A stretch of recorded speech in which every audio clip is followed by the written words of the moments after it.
Hi friends, வாங்க அவரைக்காய் நல்லா சுத்தமாக கழுவி எடுத்துக்கலாம். அவரைக்காய் பொரியல் தான் இப்போ நான் செய்ய போகிறேன். சிம்பிளாக செஞ்சு முடிச்சிடலாம் சீக்கிரமாகவே. ரொம்பவே நல்லாயிருக்கும். டேஸ்ட்டாக சிம்பிளான மசாலா தான் இதுக்கு. சுத்தமாக கழுவி எடுத்துகிட்டு பொடியாக கட் பண்ணி ஒரு குக்கரில் போட்டுடலாம். பாருங்கள், கொஞ்சமாக கல் உப்பு சேர்க்குறேன் நான்.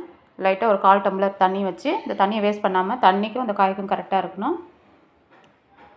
கண்டிப்பாக கொஞ்சமாக தண்ணி மீறும். லைட்டாக ஒரு 1/4 டம்ளர் ஊற்றினா போதும். கல் உப்பு சேர்த்துக்கிறேன். குக்கரில் வச்சு ஒரு விசில் எடுத்துக்கலாம். இதுக்கு தேவையானது 2 பச்சை மிளகா, மீடியம் சைஸ் ஒரு வெங்காயம், கொஞ்சமாக கருவேப்பிலை. ஒரு கடாய் வச்சு நல்லா சூடு எரித்து லைட்டாக கொஞ்சம் எண்ணெய் சேர்த்துக்கலாம். கடுகு, உளுந்தம்பருப்பு, கொஞ்சம் சீரகம் சேர்க்குறேன். நல்லா பொன்னிறமாக பொரியட்டும். கடலைப்பருப்பை கொஞ்சம் சேர்த்துக்கலாம். இது எல்லாமே பொன்னிறமாக வறுத்து எடுத்துகிட்டு பச்சை மிளகா சேர்த்துக்கலாம். 2 பச்சை மிளகா கட் பண்ணி வச்சுக்கிறேன். அடுத்து கொஞ்சம் கருவேப்பிலை, மீடியம் சைஸ் ஒரு வெங்காயம் கட் பண்ணி வச்சுருந்து இப்போ சேர்த்துக்கலாம். நம்ம இதை நல்லா ஃப்ரை பண்ணி எடுத்துக்கலாம் பொன்னிறமாக வர அளவுக்கு.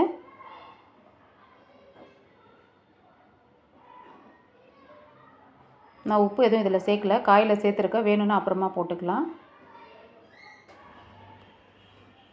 பாருங்கள், பொன்னிறமாக வதங்கி வந்துருச்சு. இப்போ நம்ம வேக வச்ச காயை எடுத்து இதில் சேர்த்துக்கலாம். தண்ணி இல்லாமல் வடிகட்டி வச்சுருக்கேன். கொஞ்சமாக தண்ணி இருக்கும், அதை எடுத்து வடிகட்டிட்டு இந்த மாதிரி ஒரு வடியில் வடிகட்டிக்கலாம். வடிகட்டி எடுத்து அதில் சேர்த்துக்கலாம்.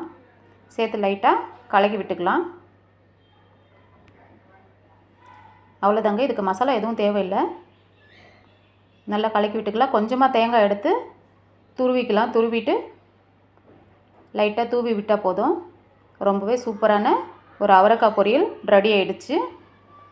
உங்களுக்கு இந்த வீடியோ பிடிச்சிருந்துச்சுன்னா கமெண்ட் பாக்ஸில் கமெண்ட் பண்ணுங்கள். எப்படி இருக்குன்னு டேஸ்ட்டு சாப்பிட்டு பார்த்துட்டு. சிம்பிளாக ஒன்றும் இல்லை, சிம்பிளான ஒரு மசாலா தான் இதுக்கு. லைட்டாக தாளிப்பு போட்டு சாப்பிட்றலாம். சூப்பராக இருக்கும் சாம்பாருக்கு.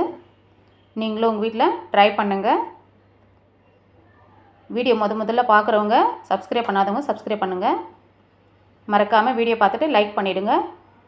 வீடியோ தள்ளாமல் பாருங்கள். கண்டிப்பாக நான் போடுற ரெசிபி எல்லாமே நல்லாயிருக்கும். எல்லாமே செஞ்சு சாப்பிட்டு பாருங்கள்.